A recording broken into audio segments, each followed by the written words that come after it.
So, without further ado, I'm going to go on now and introduce our next presenter, Peter Alsop. Wait a minute. I know you love him, but let me tell you a little bit about him, because I have known Peter now for 7 or 8 years, and I want you to know that probably more than any other person, Peter's responsible for this conference's existence. Peter came, yeah, let's have a hammer down. Absolutely.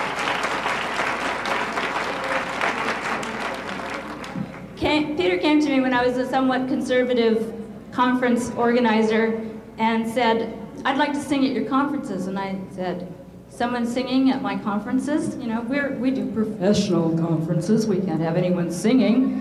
He said, let me try it once and see what happens. Well, that was about 8 years ago, and now if I don't have Peter at a conference, I feel lost. He just adds so much, not just to this kind of a conference, but to any of the professional conferences that we do. His songs are not only fun to listen to, but they have a lot of important messages in them. They have a lot of value. It's truly a great pleasure for me to introduce to you Dr. Peter Alsop. I want to talk about flexibility, and I wanted to talk about commitment to self-growth. Many of us are in human service professions, and I think it's important to understand that it's really hard to help other people unless we can be clear about some of the stuff that we've been carrying with us, what we've grown up with, you know. And I did a conference once in Michigan. I thought it was a wellness conference, and it turned out I got there. It was a conference for teachers of gifted children. I got my wire. That happens sometimes. I didn't really know where I was. And oh, well, see, that would have been okay. But I have kind of a problem with designating children as gifted. You see, I think as soon as you point out that one kid's gifted, we're showing our own limitations of being able to see the gifts in the child sitting next to that kid, you know? He made us laugh, he made us cry. I bought his tape, I use it in classes. Peter talks about all of the important, significant social issues, I think, of the day. He touches our hearts, and he makes us feel. Yes, people come in different sizes, colors, shapes, and names.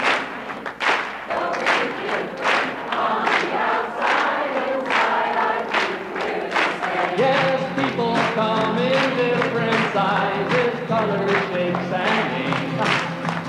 Though we're different on the outside, inside I think we're all the same. Just heard Peter Alsop's music last night, and I fell in love with it.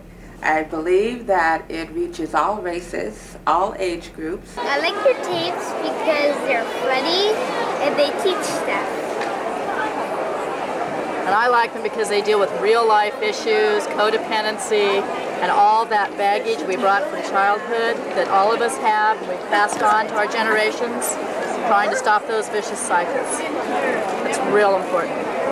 How can my presentations be well received by such a wide variety of people, you ask? Well, it's because I have hundreds of songs and stories about human experiences, and I tailor my presentation to fit the theme of your conference. Even though I use a guitar to get people laughing and singing along, what I do is not just entertainment. We stop ourselves from talking about things when we don't know the answer. See, that's one of the things as adults we've learned is that adults have the answers, right? They were always the teachers. And if you don't have the answers to things sometimes, we don't even investigate the questions anymore. I have a cousin, Susie, who turned 35 recently. I said, Susie, how does it feel to be 35? She said, well, okay, I guess, you know. I said, what do you mean, okay? She said, well, you know, I always wanted to be a veterinarian. I said, well, look, you know, your kids are in school now. You can take some courses at the local college. You could still be a veterinarian. She goes, no, I couldn't do that. Geez, it would take me forever. It'd take me 15 years to become a veterinarian. Geez, I'd be 50 years old by then. I just looked at her and said, well, in 15 years, you're going to be 50 years old anyway. Wouldn't it be nice if you were a veterinarian, you know? I have his tape Family Rolls, and I play it for my 7th and 8th graders because there's a wonderful song on it entitled Don't Put Your Hand in My Pants, which is a wonderful ad and gives these kids permission to just say no and to be willing to say no to sex and sexual involvement before they're ready. We have a lot of his tapes in our collection. He really knows how to appeal to kids' humor and funny bone, and adults loved it too. I really recommend his songs because they make you feel great. My body's nobody's body but mine. You run your own body, let me run mine. Didn't want to get too philosophical, kind of stuck with a basic. Try it with me. Here we go. You ready? My body's nobody's body. Besides presenting an opening keynote, I'm often hired to do something called weaving at conferences. Before each plenary session and between the other speakers, I sing a humorous song or two that's relevant to the next speaker's topic. You feel better than you did when you got here on Thursday? You look a whole lot better, too, I'll tell you. Well, you know what? This isn't something that me or any of the presenters has done for you folks. This is a thing where you gave yourself permission to get into this kind of space, you know? Now, it's kind of hard when you're going home next week some point or other. Go home and pass this sort of stuff on, just go and hug everybody in the office, you know?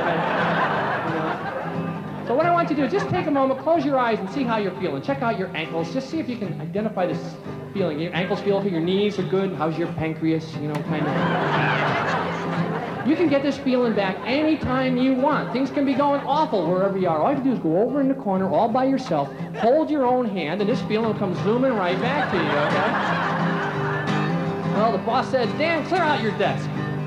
Your conduct is lax and lewd.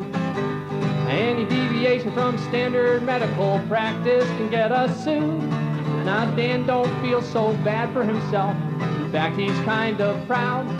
But he's sorry for the folks who are locked away where hugging ain't allowed. Let's sing for them. I want to hug when we say hello. I want to hug when it's time to go. I want to hug because I want you to know that I'm awfully fond of you. All right, I want to hug. Now, if you please, I want to hug. I want to feel you